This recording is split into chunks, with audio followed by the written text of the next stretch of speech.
ఎదురుగా ఉన్నటువంటి వ్యక్తుల్ని కడుపుబ్బ నవ్వించగల అద్భుతమైన ఇలాంటి హాస్య పాస్టర్ని మనం కోల్పోతాం కదా. కాబట్టి ఇప్పటికైనా జాన్ వెస్లీ గారు ఇలాంటి పెళ్లి బట్టలు వేసుకొని ఫోజులు ఇచ్చే కంటే, ఫోజ్ అంటే మరలా తప్పుగా అనుకోకండి, ఫోటోకి స్టిల్ ఇచ్చే కంటే ఇప్పటికైనా ఆయన పెళ్లి చేసుకొని ఒక 4-5 పిల్లల కంటే భవిష్యత్తులో సేవకి ఎంత ఉపయోగకరంగా ఉంటుంది అన్నది నా అభిప్రాయం. ఏ మాటకు ఆ మాట చెప్పుకోవాలి కానంటే, పుడితే హోసన్న మినిస్ట్రీలో పాస్గా పుట్టారండి. వచ్చే జన్మంటూ ఉంటే హోసన్న మినిస్ట్రీలో పాస్గా పుట్టారండి.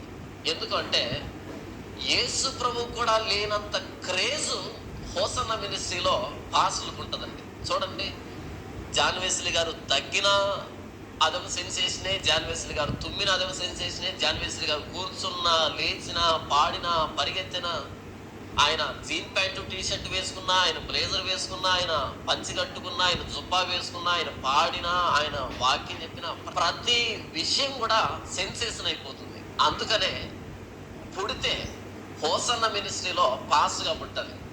యేసు ప్రభు కూడా లేనంత క్రేజ్ అక్కడ హోసన్న మినిస్ట్రీలో ఆ పాస్టర్ల గారికి. ఎందుకు వాళ్ళంత క్రేజ్ ఇస్తారు అంటే దేవుడి ప్రేమను బట్టి. నిజమే కదా, వాళ్ళు పెళ్లి కూడా చేసుకోకుండా ఆ యవ్వన ప్రాయం నుంచి ఇంతవరకు అతి పరిశుద్ధంగా ఇంతవరకు తమ జీవితాన్ని ప్రభు సేవ కోసం సమర్పించుకుని వాళ్ళు సేవ చేస్తున్నారు కదా. కనుకనే యేసు ప్రభువుకు మించిన క్రేజ్ ఉంటుంది ఈ హోసన్న మినిస్ట్రీలో. దానికి ప్రత్యక్ష ఉదాహరణే ఇప్పుడు మీరు చూస్తున్నటువంటి ఈ వీడియో, ఈ ఫోటో. మిగిలినటువంటి మినిస్ట్రీలో పాస్టర్లు పెళ్లి చేసుకుంటారు, వారి కోరికలను కంట్రోల్ చేసుకోలేక పెళ్లి చేసుకుంటారు.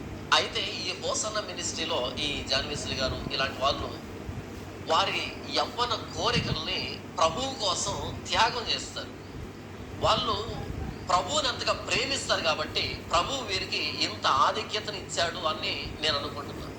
మరి మీకేమనిపిస్తుందో? ఈ వీడియోలో జాన్ వెస్లీ గారి కొత్త పెళ్లి కొడుకు వస్త్రధారణ, హోసన్న మినిస్ట్రీలో ఉన్నటువంటి ఈ పాస్టర్లకి యేసు ప్రభు కంటే మించినటువంటి క్రేజ్, వీటి మీద మీ అభిప్రాయం ఏంటో కింద కామెంట్లో వ్రాయండి. నేను తీరిగ్గా చదువుకుంటాను. విన్నారు కదా, జాన్ వెస్లీ, అబద్ధక బోధకుడైనటువంటి జాన్ వెస్లీ యేసు క్రీస్తు వారిని చాలా అవమానంగా మాట్లాడాడు. దయచేసి నా ముఖం మీకు కనిపించడానికి మీరు బాధపడవద్దు. మరొక వీడియోలో మీరు జాన్ పాల్ గురించి తెలియజేస్తాను డైరెక్ట్గా. అయితే ఈ వీడియోలో మీరు గమనించినట్లయితే జాన్ పాల్, అబద్ధ బోధకుడైన జాన్ పాల్ యేసుక్రీస్తు వారిని చాలా అవమానంగా మాట్లాడాడు. ఏమన్నాడు? యేసుక్రీస్తు వారు జాన్ వెస్లీ కంటే చాలా తక్కువడంట, ఆయనకి క్రేజ్ లేదంట. అది చాలా అవమానంగా మాట్లాడు. యేసుక్రీస్తు వారు దేవుడు, అందరి హృదయాల్లో ఉన్నాడు ఆయన. ఇంకా చూసుకున్నట్లయితే ఆయన మాటలని అనేక మంది మారిపోతున్నారు. ఆయన మాటని చాలామంది చెడు కార్యాన్ని వదిలిపెట్టేశారు. మరి జాన్ పాల్ ఏమన్నా అంటే మరోసారి మీరు వినండి. తీవ్రమైనటువంటి సందర్భంలో వ్రాయబడినా సరే అద్భుతమైన కామెడీని పండించగల, ఎదురుగా ఉన్నటువంటి వ్యక్తుల్ని కడుపుబ్బ నవ్వించగల అద్భుతమైన ఇలాంటి హాస్య పాస్టర్ని మనం కోల్పోతాం కదా. కాబట్టి ఇప్పటికైనా జాన్ వెస్లీ గారు ఇలాంటి పెళ్లి బట్టలు వేసుకొని అంటే జాన్ వెస్లీ కామెడీ చేస్తా అన్నాడు. వాక్యం అనేది కామెడీ కాదు, వాక్యం చాలా సీరియస్ చెప్పాలి. వాక్యం కామెడీ చేస్తా అని చెప్తున్నాడు. కాబట్టి వాక్యము ఈ జాన్ పాల్ తెలీదు. జాన్ వెస్లీ గురించి చెప్తా యేసుక్రీస్తు వారిని అవమానించాడు. ఏమన్నా యేసుక్రీస్తు వారు జాన్ వెస్లీ కంటే క్రేజ్ తక్కువ గలవాడంట. చాలా దౌర్భాగ్యం మాట. చూడండి, మరలా తప్పుగా అనుకోకండి, ఫోటోకి స్టిల్ ఇచ్చే కంటే ఇప్పటికైనా ఆయన పెళ్లి చేసుకొని ఒక 4-5 పిల్లల కంటే భవిష్యత్తులో సేవకి ఎంత ఉపయోగకరంగా ఉంటుంది అన్నది నా అభిప్రాయం. ఏ మాటకు ఆ మాట చెప్పుకోవాలి కానంటే, పుడితే హోసన్న మినిస్ట్రీలో పాస్గా పుట్టారండి. వచ్చే జన్మంటూ ఉంటే హోసన్న మినిస్ట్రీలో పాస్గా పుట్టారండి.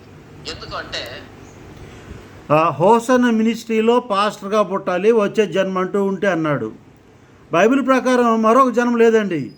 ఇతను పెద్ద దొంగ, మోసగాడు, గొర్రె చర్మం వేసుకున్నటువంటి తోడేలు అన్నమాట. ఈ జన్మే మనకి 2 జన్మలో 3 జన్మలో అవి హిందువులకు ఉంటే కానీ బైబిల్ ప్రకారం వచ్చే జన్మ లేదు. ఈ దొంగ ఏమన్నా అంటే వచ్చే జన్మలో హోసన్న సంఘంలో పాస్టర్గా పుట్టాలన్నాడు.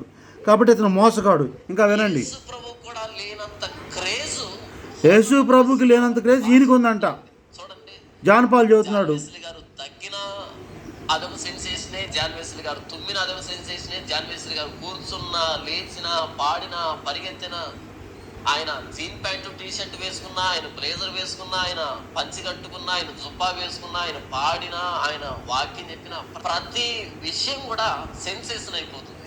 అందుకనే పుడితే హోసన్న మినిస్ట్రీలో పాస్గా పుట్టాలి. యేసు ప్రభు కూడా లేనంత క్రేజ్ చూడండి, యేసు ప్రభుకు లేని క్రేజ్ అంట ఈయనకు ఉందంట. ఎంత దొంగ, ఎంత దొంగ, ఎంగో దొంగ. చూడండి, దొంగ మాటలు మాట్లాడుతున్నాడు. వాళ్ళు పెళ్లి కూడా చేసుకోకుండా ఆ యవ్వన ప్రాయం నుంచి ఇంతవరకు అతి పరిశుద్ధంగా ఇంతవరకు తమ జీవితాన్ని ప్రభు సేవ కోసం సమర్పించుకుని వాళ్ళు సేవ చేస్తున్నారు కదా. కనుకనే యేసు ప్రభువుకు మించిన క్రేజ్ ఉంటుంది ఈ హోసన్న. చూడండి, యేసు ప్రభుకి మించిన క్రేజ్ జాన్ వెస్లీకి ఉందని జాన్ పాల్ చెప్తున్నాడు. ఇతను దొంగ అండి, క్రైస్తవ వేషంలో ఉన్న ఒక ముసుగు దొంగ. వారి కోరిక ఇలాంటి వాళ్ళు మీరు తెలుసుకోవాలని దేవుని పేరు మీకు తెలియజేస్తున్నాను. ఈ హోసన్న మినిస్ట్రీలో ఈ జాన్ వెస్లీ గారు ఇలాంటి వాళ్ళు వారి యవ్వన కోరికల్ని ప్రభువు కోసం త్యాగం చేస్తారు. వాళ్ళు ప్రభువుని అంతగా ప్రేమిస్తారు కాబట్టి ప్రభువు వీరికి ఇంత ఆధిక్యతను ఇచ్చాడు అని నేను అనుకుంటున్నాను. మరి మీకేమనిపిస్తుందో? ఈ వీడియోలో జాన్ వెస్లీ గారి కొత్త పెళ్లి కొడుకు వస్త్రధారణ, హోసన్న మినిస్ట్రీలో ఉన్నటువంటి ఈ పాస్టర్లకి యేసు ప్రభు కంటే మించినటువంటి క్రేజ్ వీటి మీద చూసారా, మళ్ళీ అన్నాడు యేసు ప్రభుకి మించిన క్రేజ్ జాన్ వెస్లీకి ఉందంటే. గమనించారు కదా, ఈ జాన్ పాల్ పెద్ద మోసగాడు. యేసు ప్రభుకు మించిన క్రేజీ ఈయనకు ఉందంట. కాబట్టి ఇతను మోసగాడండి. ఇతని మాటలు నమ్మద్దు. దొంగ బాధకులు తెలుసుకోవాలని దేవుని పేరు మీ అందరూ తెలియజేస్తున్నాను.